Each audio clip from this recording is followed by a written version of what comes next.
မှာဝက်စာမွေးမှာမို့လို့ပေါ့နော်ဝက်တကောင်မွေးရင်ဘယ်လောက်ကုန်မလဲသားပေါက်ထားမယ်ဆိုရင်ပေါ့နော်ဒါမျိုးသားပေါက်ခံမယ်ဆိုရင်ဒီရွယ်ကြီးထိပေါ့နော်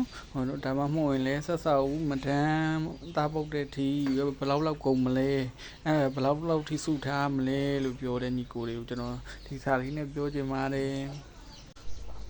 ပထမဦးဆုံးဝယ်ရမှာတော့ဒီရွယ်ကြီးပေါ့နော်ဒီရွယ်လေးပေါ့နော်ဒါ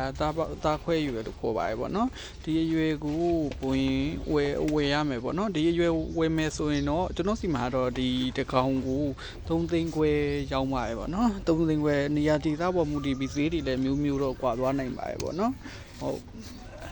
ပထမဦးဆုံးအဲ့ဒါဆိုရင်ပထမဦးဆုံးကျွန်တော်စုရမှာကဒီသားပေါက်အရွယ်အတွက်3သိန်းခွဲစုရမယ်နောက်ပြီးရင်တော့ပါဝါမဟုတ်လဲတခုခုပေါ့နော်ဝက်ကလေးသာတအိတ်ဖို့စုရပါမယ်နောက်ပြီးရင်တော့ဝက်ကလေးသာတအိတ်ပြီးသွားရင်နောက်ထပ်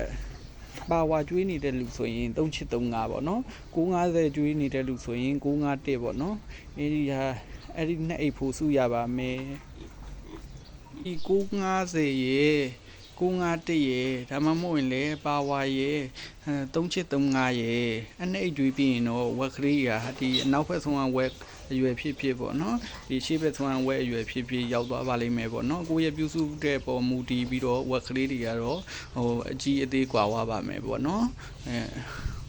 ဒီရွယ်ရောက်ပြီဆိုရင်တော့သိပြီးတော့စိတ်မပူတော့ပါတယ်ပေါ့နော်အစာအိပ်ဖို့အတွက်ဘာလို့လဲဆိုတော့ကိုကအသားတိုးမွေးမှမဟုတ်ဘူးဆိုရင်တော့နောက်ထပ်ဝက်စာအိပ်အစာတောင်းနေဆက်ပြီးတော့ကျွေးစရာမလိုတော့ပါဘူးသူမျိုးစာအမှုန့်နဲ့ပေါ့နော်မျိုးစာအမှုန့်ရဲ့နောက်ပြီးရင်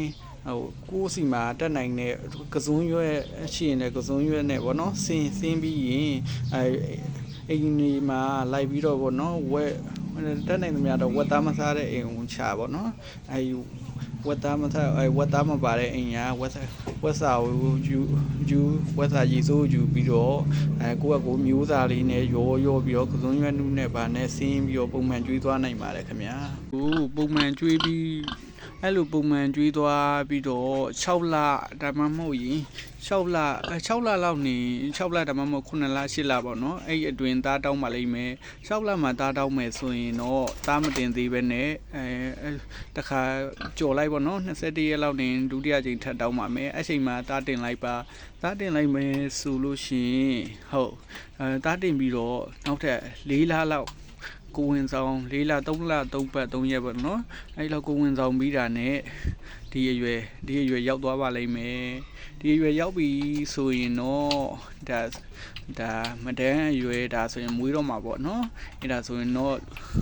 လူကြီးမင်းကတစ်နှစ်လောက်တီးခံပြီးတော့ကျွေးမွေးလာတဲ့အချိန်မှာပဲရမျိုးပေါ့နော်ဒီမျိုးဝက်ကလေးတွေနဲ့ဝက်မကြီးပြန်ရပါလိမ့်မယ်ဒီဝက်မကြီးကတော့တစ်နှစ်တော့မဟုတ်ဘူးပေါ့နော်သူကတော့4သားလောက်ရှိသွားပြီ2နှစ်ကျော်သွားပြီပေါ့နော်ကျွန်တော်စီမှာ2နှစ်ခွဲ3နှစ်လောက်တော့ရှိသွားပြီဗျနော်ဟောဒီလိုမျိုးဝက်မကြီးရလာပါလိမ့်မယ်အဓိကကတော့ကျွန်တော်ပြောချင်တာကဝက်သားပေါက်2ကောင်ကိုရအောင်ဝယ်ပါဝက်သားပေါက်2ကောင်ဝယ်ပြီးသွားလို့ရှိရင်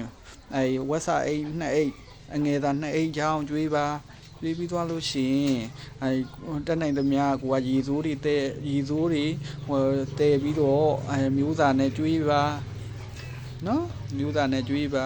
ဟုတ်အဲ့ဒါပြီးတော့ကိုစီမံစမွေးချိန်ရနေတစ်နှစ်လောက်ကြာတာနဲ့ဒါမျိုးကလေးတွေနဲ့မအေးကြီးတကောင်ကိုပိုင်ဆိုင်သွားပါလိမ့်မယ်ဗျာအားလုံးစင်ပြေကြပါစေ